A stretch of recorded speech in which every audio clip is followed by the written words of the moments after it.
Parang ako'y hinihingal para mukhang makatotohanan ating pag-bake. Ganito yung nakikita ko sa movie, yung mga harina sa mukha. So, let's start. First time ko mag-bake sa buong buhay ko, so please don't judge.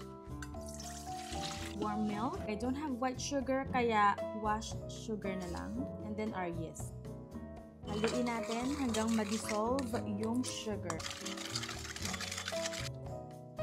Butter. Yolk. Or flour.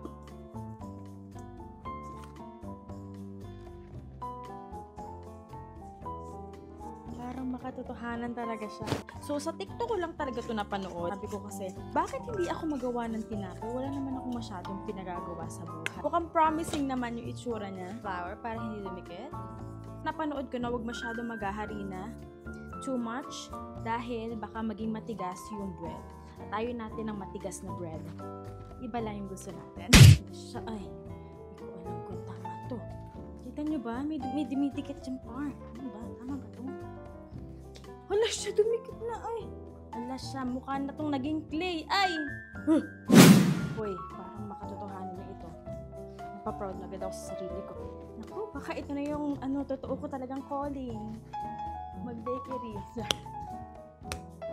Tapos, i-rest natin to ng 1 hour para mag-times 2 yung laki niya. Dapat yung dough mo hindi na nahati. So, sino ka dyan? Maglalagay tayo na oil sa pag-re-resto niya. Ilalagay na natin ang ating creation. Wah! Yan, not too much. Plastic wrap. Wala. At ang pinaka-stressful pala dito sa pag-bake. Ang daming hugasin! Ang daming hugasin!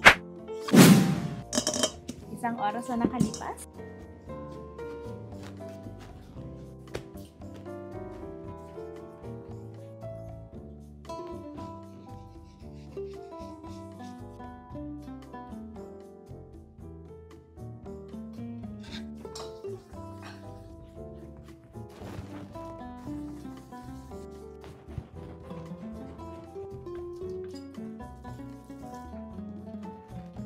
Okay, moment of truth na. I-bake na natin.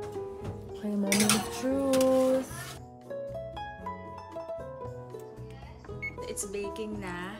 Tingnan natin kung successful ang ating ginawang pag-bake ng pandesal. Again, first time ko mag-bake. Magugulat ako pag perfect yan. Wow!